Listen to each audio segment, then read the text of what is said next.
perfect. After all these years he's been in America for so long, I couldn't believe he was talking to everybody. Good to hear, you know, losing your roots, man. Yeah. There you go. Do you support the football team? Are they in the World Cup this year? No, you know, you had to bring it up, didn't you? They sure aren't. Sorry. Yeah, let's just England almost didn't make it. Yeah, England almost didn't make it. But they did make it, didn't they? They did. Yeah, well, Croatia didn't, so let's not talk about it. What else we got here? Let's stick off the sports, guys. We're going to make this page explode. On the live chat, Girl of Chaos asked, if you could travel back in time and leave a note for yourself, what would that note say?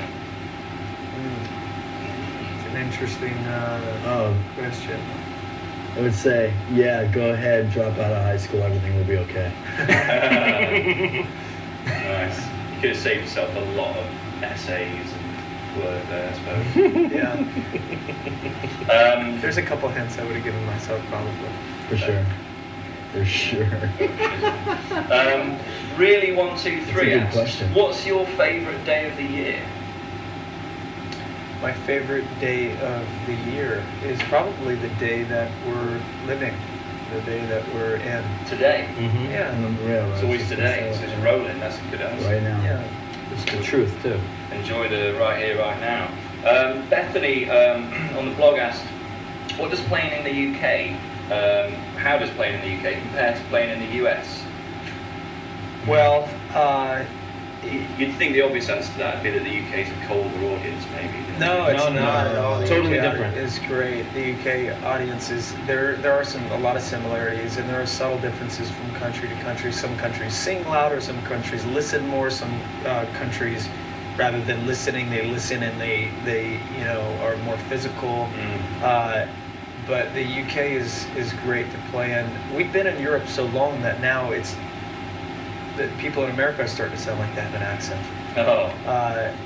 Which is fun, but this next tour is going to be really important to us because it's a return back to our home, and it's been 3 years, and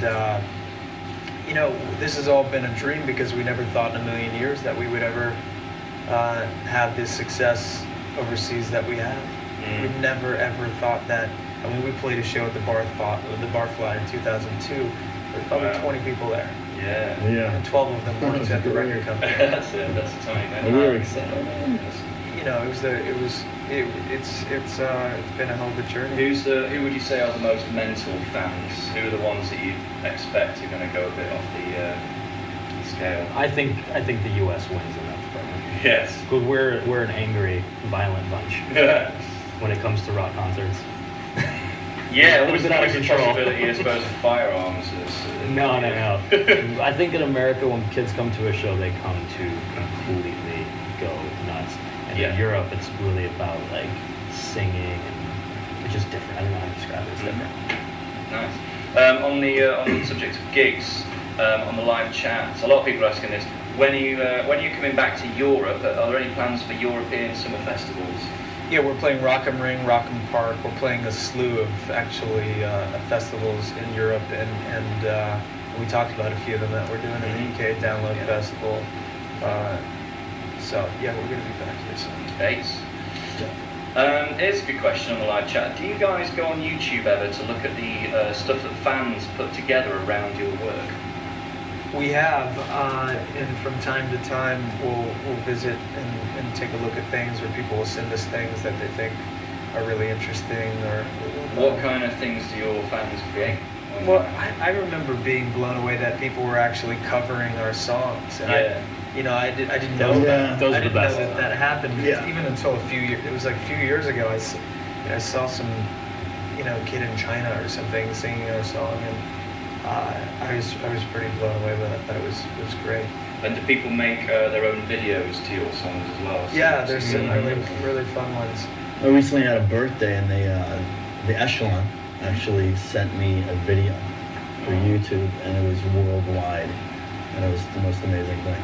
Wow, what was it? Just shots of themselves, shots of them saying happy birthday, holding up a candle or a cake or a present.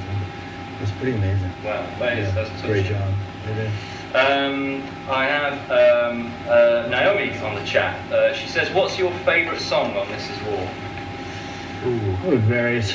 To listen to or to play? Yeah, both really. What's the one you love to play? This Is War's fun. This Is Wars. It's fun. Yeah. Closer to the Edge is really Yeah, fun. Night of yeah. the Hunter. They're all kind of pretty fun to play. That's the thing. Yeah. Listening. My favorite is still Alibi to listen to. Yeah. Personally, that's just me. I speak for myself only. Okay. Which one did you get most psyched about when you were recording them and sort of finishing them in the studio? Oh man. Anyone? Night of the Hunter was an Yeah, I was interesting psyched one. for that. Yeah. Hurricane. You know, they all have their story and they all have their challenges. Every song has its problem to address and the battle to win. You know, it's interesting because they all start different, they all end completely different from one another. Yeah. That's what keeps it interesting too. I'm gonna send a Twitter message about asking who's on the live MySpace. Yeah, because actually a lot of fans were involved in the creation of one of the songs. You invited some fans to come and actually be on the record. Oh, right? more than one song. On all but two, actually. Really? I think that. You know, Yeah, they're consistent throughout the. When you hear Kings and Queens and Mrs. War, and it sounds like there's a choir of people singing. There's actually tens of thousands of people from all over the world. We did 9 physical summits, they were called, and then 1 digital summit where people could sit at home and sing along and lend their voices to the record. So it really is a sort of fan motivated. Well, less. I mean, fan is an interesting word because it comes from fanatic, and I think that the people who have joined us in this journey, sometimes you say fan for lack of a better term, but it really the name 30 Seconds to Mars I think really covers all of us, not just the 3 guys in the band, but all of us. And when we play the shows live now, the audience is in the band. So it's really interesting to have the interactivity is really... It is. Have you got any plans to do that sort of thing in future? Maybe take that idea further or shape it? Yeah, pretty soon we won't be on stage at all. Yeah, exactly. The next step is to just stay home and just send out the understudies. That'd be great. I mean, Yeah, we have 5 bands touring all the time. Yeah, you could cover all the Cirque du cities. Soleil in many areas. Yeah, exactly. Yeah, franchise. Blue Man Group. Rita asks, when you need a break, where do you love to hang out and truly unwind? I mean, where's home? Where do you consider home for you guys? Is it LA? LA's home. I like going back to Detroit.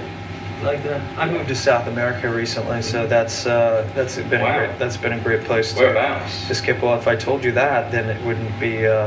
Just tell me the zip code. It's I'd not have have to be too specific. I have to. Oh, that's perfect. Yeah, I'd have to move. Now, you must get asked this all the time, so I suppose I have to mark this as an obligatory, obvious question after the interview.